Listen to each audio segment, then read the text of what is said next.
mas eu acho que, independente do que você for estudar, independente do que você for fazer, eu acho que você deve perceber isso. E nem só a educação está ligado a uma universidade. O objetivo de falar aqui é porque, através de uma arte, que é a capoeira, eu conheço muita gente que conseguiu essa educação, conseguiu uma percepção filosófica muito boa através da prática da capoeira. Nem entraram na escola, falam super bem, têm um conhecimento muito bom sobre a trajetória da história do Brasil, consegue debater tranquilamente, e mestre de capoeira de 20, 30 anos praticando a arte. Então eu acho que a educação, como o meu irmão vai falar um pouco, ela não pode ser só normativa, com o objetivo de te colocar numa forma e dizer o que você deve ser. Ela é muito mais do que isso. E até estava pensando assim, né? Porque quando o meu irmão foi lá em casa, ele olhou assim: pô, você pegou o Vigiar e Punido, Michel Foucault. Aí eu falei assim: vixe, o que ele vai falar agora, né? Ele falou: eu peguei isso aí também, vou falar exatamente sobre esse livro, né? Aí eu falei: vixe, vou ter que mudar tudo, porque ele já tinha começado a escrever e eu nem tinha começado a pensar na palestra. Eu já tinha pensado, mas tinha começado a escrever, né? Então eu falei assim: e eu li o texto dele, né? Ainda bem que eu li o texto dele, porque eu pude mudar o meu, porque eu ia falar muito parecido com ele, e adaptei algumas coisas que eu vi no texto dele para ter uma conexão entre eu e ele, sim. Que ele vai falar um pouco sobre o devir, mas eu vou tentar dar um enfoque no devir, e eu vou explicar o decorrer da fala aqui, né? Eu peço ao Dudu me falar quando der 20 minutos, só para me orientar aqui. Eu vou falar um pouco baseado no Nietzsche e no Deleuze, um pouco assim, né? E como que esses dois pensadores dialogam muito com a filosofia da capoeira. Esse livro aqui eu trouxe para mostrar, porque ele é um livro de filosofia, Assim Falou Zaratustra. É um livro que ele escreveu em transe, assim, ele escreveu uma parte toda dentro do quarto dele, depois escreveu a segunda parte toda isolado, e a terceira parte toda isolado. Foi quase um frenesi mesmo, assim.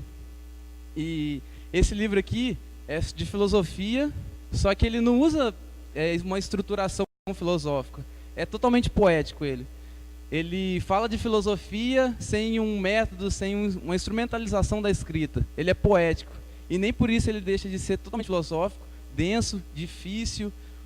Então eu acho que esse livro aqui representa muito a nossa palestra, porque ele fala de educação, de filosofia, de uma forma poética, bonita e totalmente imbricado com a vida. O sentido dele a educação, nada dela vale se for só para oprimir, só para segregar, se não for para servir a vida. Se ela não for para servir a vida, ela não tem utilidade nenhuma. Pode deixar no canto dela, porque para que eu vou estudar se não vai servir a minha vida, né? A vida das pessoas que estão em volta de mim.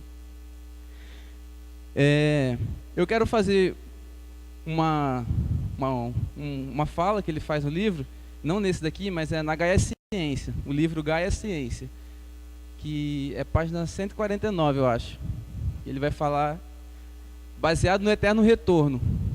Eterno retorno é uma concepção de tempo dos gregos. Então, baseado nessa concepção de tempo dos gregos, do tempo digressivo, não no tempo linear, cronológico, uma outra forma de tempo, ele faz essa fala, né? Eu vou jogar aqui a fala, não vou deixar no meio do caminho, e é para pensar mesmo. Quem quiser, a gente pode até debater no final aqui. Ele começa falando assim, né? Imagine que você está dentro do seu quarto e do nada aparece um demônio na sua frente. E ele fala assim: eu te amaldiçoo agora, e a sua vida, toda ela que você viveu até hoje, os momentos ruins, os momentos péssimos, vai repetir por toda a eternidade. Você vai morrer e vai voltar nela, e você vai viver tudo que você já viveu, exatamente como você viveu. E ele dá uma parada assim, né? E aí depois ele fala um pouco sobre essa filosofia, né? Muito, muito próxima ao que Sócrates diz. Assim, vou dar extensão na fala agora. Eu vou falar um pouco sobre a concepção que nós temos de professor. Não só de professor, mas da visão de mundo. E como que essa visão de mundo está totalmente influenciada com a filosofia grega. Os ecos da filosofia grega. E todo mundo, eu não sei se conhece, mas tem o mito da caverna, que está na República de Platão. Aí lá tem um diálogo entre Sócrates e um personagem lá, que eu não lembro o nome dele.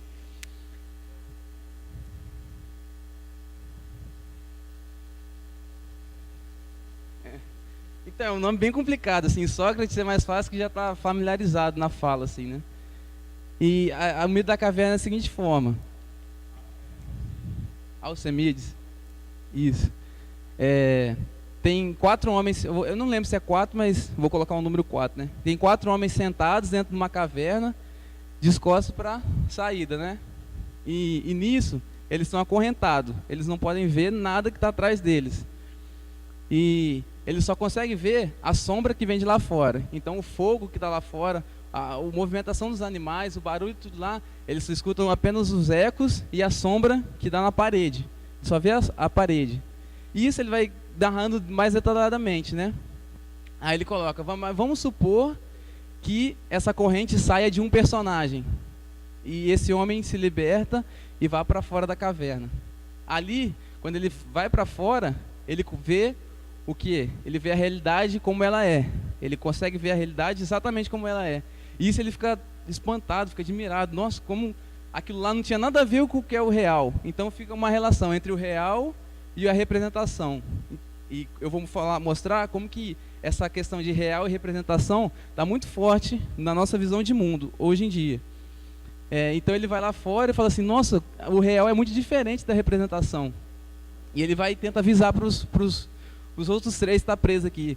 Isso daí que você está vendo, o que você está vendo aí, não é isso daí. Isso aí é uma representação do real. Você tem que conhecer o real, e não a representação. Aí todo mundo fica difícil, tal. Não, o que esse cara está falando? Esse cara está louco? Esse cara tá viajando, só pode, né? Então, o mito da caverna é mais ou menos nisso, né? Nós devemos conhecer o real, porque só através exatamente do real, o que é a verdade, nós devemos buscar a verdade, que nós vamos ter um progresso, né? Eu quero que vocês prestem atenção em 3 palavras: educação, solidariedade e negócio. Eu vou falar um pouco sobre essas 3 palavras ao decorrer da fala e como que elas apresentam como uma coisa boa, mas ela não é tão boa assim, né? Então, vou falar um pouco sobre ela. Influenciado nessa concepção de real, o mundo sensível e o mundo ideal, isso, o mundo sensível e ideal. Como que essa dualidade influencia, né? E nós temos o poder na Grécia era se dado pelo poder palaciano. Então quem que dominava o poder? Era o palácio. O palácio decidia a democracia, a política da população, da sociedade em volta, né? Com a produção da escrita dos gregos, isso influenciou muito para um diálogo entre eles, uma forma de pensar. E então a filosofia começou a ficar muito forte nisso. Junto com a invasão dos dórios, teve uma ascensão, porque eles puderam derrubar o poder palaciano, o palácio foi destruído e agora o que rege a política é a ágora, a praça central, onde tem a autonomia e a democracia, né? A democracia, porque não é tão democrática assim, né? E então eu falo assim, quem vai reger a nossa sociedade somos nós mesmos, na ágora, através da discussão da ágora. Aqui o debate político vai ser muito forte. E Atenas foi se desenvolvendo assim até a crise dela. E o que levou à crise da Atenas? Todo mundo dizia que foi por conta dar a voz à população. Então, muito problemático isso. A ágora que destruiu, levou à crise de Atenas. Por quê? Porque quem fazia decisões da população era a população. Aí eles diziam, a população é incapaz de qualquer ação política. Nós devemos trazer os filósofos, porque os filósofos têm a possibilidade de conhecer a realidade. E onde já se viu, a população vai descobrir a realidade, a população não pensa, ela é incapaz de pensar sobre isso. Então o que nós precisamos? Nós precisamos criar escolas, para quê? Porque o pai e a mãe não tem capacidade de educar seu filho. Quem tem capacidade de educar o filho é quem? É o filósofo. Então nós devemos colocar todas as crianças dentro da escola, Por quê? Porque ele vai dar uma concepção de real e de verdade. E falando um pouco sobre Deleuze, ele vai falar um pouco sobre tipo, essa representação do mito da caverna, né? E é um pouco do devir também, que meu irmão vai falar na fala dele. O que seria o devir? Deleuze fala, né? Nós temos a concepção do professor sempre no porvir. Nós devemos buscar um professor ideal. Então aqui nós temos a representação de um professor. Eu sempre devo fazer o quê? Me esforçar para ser esse professor aqui. Então eu sempre vou atrás dele. Qual é o professor ideal? Aquele que consegue ter a atenção dos alunos, aquele que consegue falar bem na matéria dele. Os alunos tirou nota boa, então esse é o bom professor. O que eu tenho aqui? Já tenho um ideal de professor criado. O que Deleuze fala? Essa ideia de mundo legível, mundo sensível e ideal é problemático. Por quê? Porque eu já crio um ideal de professor. Então nós devemos trocar o porvir pelo quê? Pelo devir. Devir do professor. Nós devemos criar o professor aonde? No processo. Então, tem até um filme, eu esqueci o nome do filme agora, mas a professora ela faz faculdade em Harvard, assim, e passa 6 anos estudando sobre educação e tal. Tipo, top da professora, né? E quando ela chega numa escola da periferia, ela não consegue fazer nada. Por quê? Porque ela vai apresentar Beethoven para ela. Vamos escutar Beethoven aqui para os alunos. Aí os professores, o moleque sai correndo, vai pulando assim, mas é Beethoven, o que isso tem a ver comigo, né? Então acho que é um pouco disso. Ela teve que o quê? Ela teve que aprender com as crianças, ela teve que conhecer a realidade para quê? Para ela se ir formando no decorrer do processo. Uma palavra que eu queria falar, educação. Se a gente for separar ela, seria o quê? Educar a ação. Então, nós devemos o quê? Enfiar a criança na escola para quê? Para normatizar ela. Nós vamos dar um padrão para ela. Se qualquer um que foge disso, vai ser o quê? Vai ser dado como louco, como qualquer outro tipo de nome pejorativo, né? Então, o objetivo da escola é normatizar, é te manter numa forma e somente isso.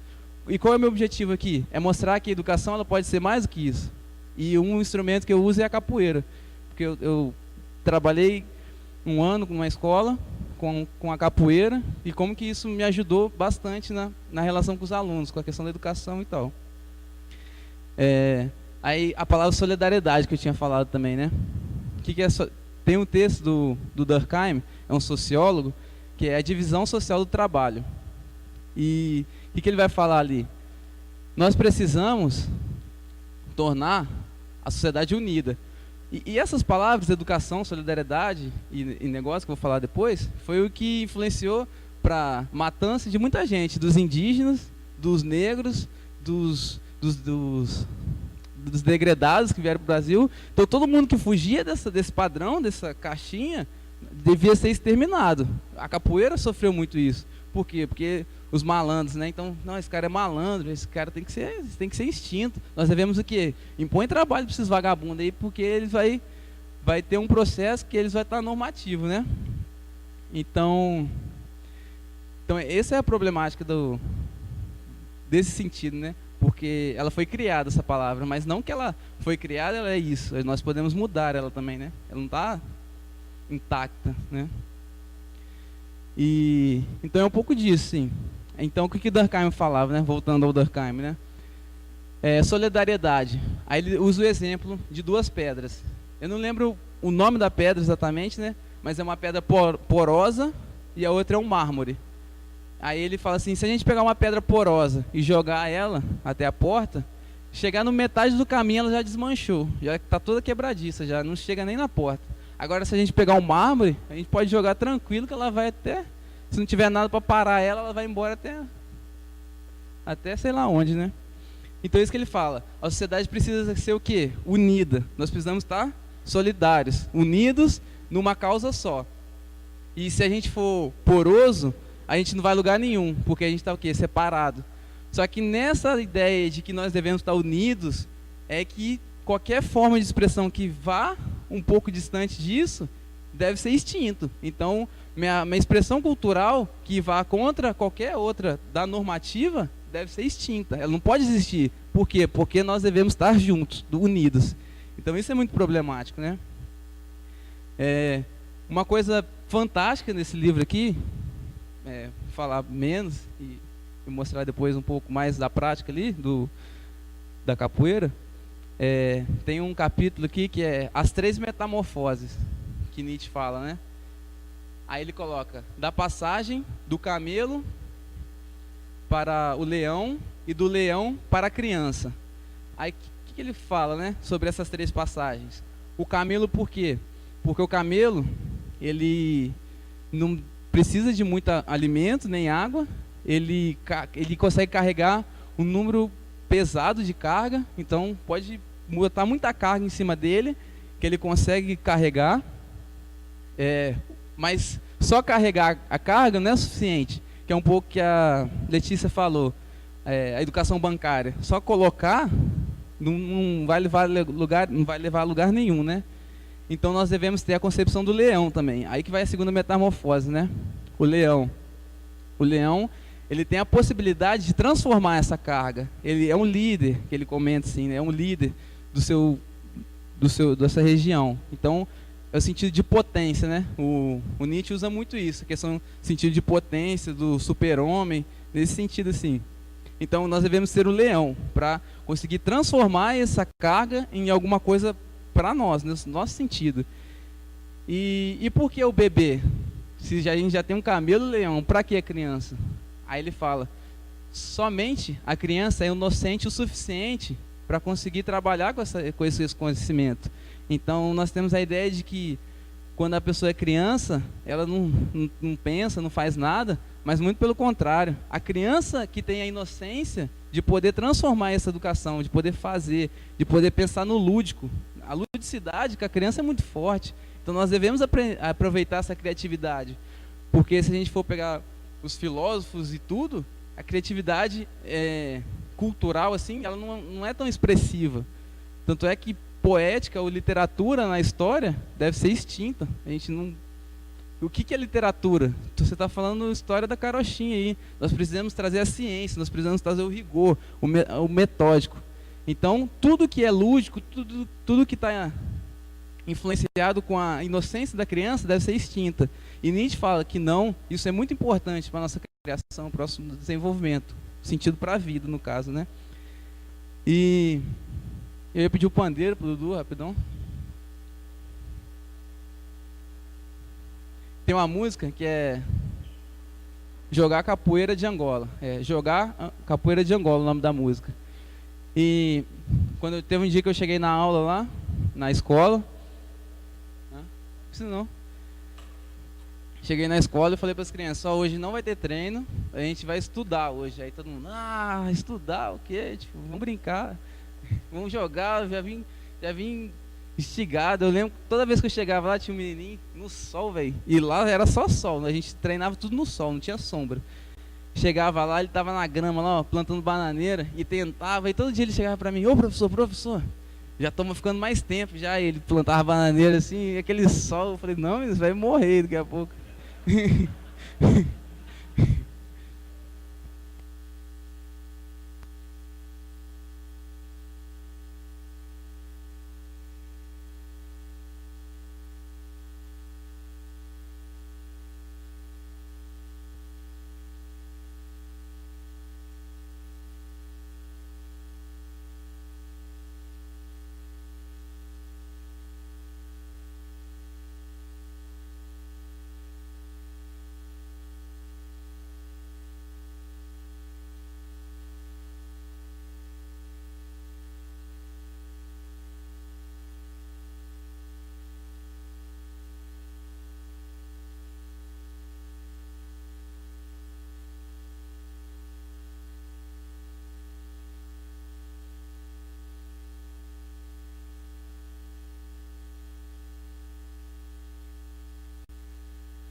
É, eu fui lá no Cais da Bahia. A gente terminou da roda, aí eu dei aula normal, né? No final que eu falei assim, viu como que a gente estudou bastante? Aí eles olharam assim, mas a gente não estudou nada, a gente só fez o que a gente faz todo dia. Aí eu falei, não, mas vocês viram, eu só cantei essa música, não cantei mais nenhuma. E vocês prestaram atenção na letra? Aí eu fui trabalhar a música com eles, né? Eu fui lá no Cais da Bahia jogar capoeira com o mestre Pachinha e seu aberrê, lelê. Capoeira de Angola não é brincadeira, menino, vem ver. Só nessa frase, nesse trecho, dá para trabalhar que eu fui no Cais da Bahia. Então já dá para trabalhar onde que os negros ficavam. Aonde? No Cais. Então a partir no Cais da Bahia, já dá para contar uma história. Por que eles ficavam no Cais da Bahia, né? Então, o que sobrava para eles é trabalhar no porto. E até aí que vem o conceito de malandro, né? O trabalho no porto, ele não é rotineiro, toda hora. O trabalho no porto, chegou o navio, a gente descarrega. O que a gente fazia no tempo que não estava descarregando o navio? Vamos jogar capoeira, já que a gente está aqui parado. Então eles ficavam praticando a capoeira. Quando alguém passava, olhava e falava assim, ó, esse bando de malandro aí, ó, não faz nada o dia inteiro, só fica jogando capoeira no cais. Então, dá para articular um pouco sobre isso, né? E eles não estavam na malandragem. E se tivesse também, porque todo mundo é obrigado a trabalhar, todo mundo é obrigado a fazer alguma coisa, ninguém pode ficar no ócio, lembrando a palavra negócio, né? O que é negócio? Se a gente separar ela, dá o quê? Negar o ócio. Então, a gente deve negar o ócio. Por quê? Porque o ócio é problemático. Só que os filósofos gregos sempre diziam, para pensar a gente tem que ter o quê? Precisa do ócio. Se a gente não tiver o ócio, ninguém vai pensar. Então, na nossa sociedade é o contrário, nós devemos extirpar o ócio. Nós devemos negar o ócio, botar todo mundo para trabalhar. Porque quando o cara chegar às 5 horas da tarde, descarregar um caminhão, ele não vai ter paciência para ler um livro. Ele vai querer assistir televisão ou dormir. Então, a gente negar o ócio é muito fácil para quem não está trabalhando. Porque todo mundo que fala para negar o ócio, às vezes nem trabalha. Então, é aí nesse sentido, né? Então, eu fui lá no Cais da Bahia jogar capoeira, lembrei de Pachinha e seu aberrê, lelê. Capoeira de Angola não é brincadeira, menino, vem ver. Lembrei de Pachinha e seu aberrê. São dois capoeiristas de Angola. Então, nesse pedaço dá para trabalhar sobre as duas expressões de capoeiras mais conhecidas, que é a capoeira de Angola e a capoeira regional. E Pachinha e aberrê foram da capoeira de Angola. E todo mundo tem o ideário e a imaginação de que capoeira de Angola é o quê? É aquela capoeira lenta, baixa, lúdica, sem a presença da questão marcial, né? Só que ele já fala ali, né? A própria música já fala que capoeira de Angola não é brincadeira, menino, vem ver. Então todo mundo que conhece capoeira de Angola sabe que ela é muito agressiva. O objetivo dela é esse mesmo. É todo mundo achar que é uma dança, uma brincadeira, uma ludicidade, mas quando você está iludido naquilo ali, você toma um rabo de arraia e fica sem perceber, né, que já está no chão, né? Então, capoeira de Angola é muito disso, né? E há uma problemática para quem está dentro do mundo da capoeira, que é um embate muito forte isso, de dar até porrada nessa discussão, capoeira de Angola e capoeira regional, né? Quem que é a melhor capoeira, qual que é mais expressiva e tal. Então, voltando, eu acho que já chegando no final da fala, né, para não ficar falando muito, voltar um pouco no que eu falei no começo, sobre a questão do demônio lá, né, que ele veio trazer essa maldição para a gente.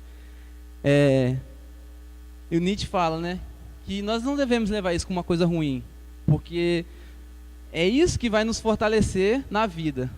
Já que você vai ter que viver a sua vida todo dia, o resto do ano, faça ela melhor, porque o Sócrates diz, né? Isso eu não li no livro de Sócrates nem nada. Foi um livro do Foucault que ele fala sobre a questão do cuidar de si. Aí ele cita ali, né? Sócrates diz: eu não me arrependo um segundo da minha vida. Se eu pudesse viver ela todos os dias, exatamente como ela aconteceu, eu daria graças. Então é um pouco disso, né? Só devemos tomar um pouco de cuidado, porque às vezes, acho que é muito se você quiser ter uma vida melhor, se você se esforçar, você vai, né? Mas não é nesse sentido, né? Nós devemos perceber, pensar um pouco sobre a nossa vida, né? O que eu estou fazendo aqui? Por que às vezes eu faço uma coisa e não agrado o outro, né? Eu acho que é nesse sentido, assim, nós devemos pensar, refletir sobre ela, né? Então acho que é um pouco isso que Nietzsche quis dizer, assim. E acho que é só isso. Acho que o principal objetivo aqui é mostrar que a educação ela é uma coisa que tem total vínculo com a vida. Se ela não tiver vínculo com a vida, não tem sentido nenhum eu ficar lá aprendendo. O Brasil Império se tornou em 1822, aquela história chata que ninguém aguentava mais. História, se eu fizesse o curso de história alguns anos, muitos anos atrás, talvez nem tinha nascido ainda, eu ia odiar a história. Só que acho que tem uma outra concepção de história agora, que eu me apaixonei pelo curso que eu não me imagino sem ele. Então acho que, como que tem um capítulo que ele fala assim, né? Ler e escrever. Qual o objetivo do leitor? Primeira coisa que eu devo fazer é me conhecer. Eu vou ler, não o que a escola impõe, mas o que me agrade. Eu gosto muito de capoeira. Eu pegar um livro de capoeira, eu fico louco para ler. Então, eu acho que é muito mais o que eu gosto do que a escola me impõe para ler. E é isso que não me ensinaram. Não me ensinaram na escola que eu podia brincar e aprender. Eu sempre falava, minha mãe está aqui de prova, eu nunca gostei de estudar. E eu sempre falava assim, não quero estudar não, quero brincar, quero jogar bolé, quero fazer qualquer coisa, quero coçar o saco, igual ela sempre falou, assim. E eu tinha como eu aprender e brincando. A educação é uma coisa muito ampla, ela não está presa só à escola. Então acho que o meu objetivo é mostrar isso para vocês, né? Só isso.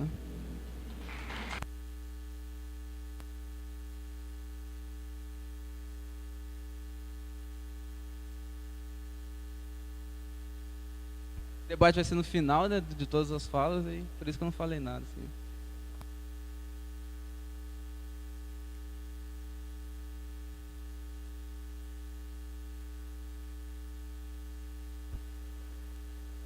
Pessoal, alguém tem alguma pergunta para fazer para o Felipe?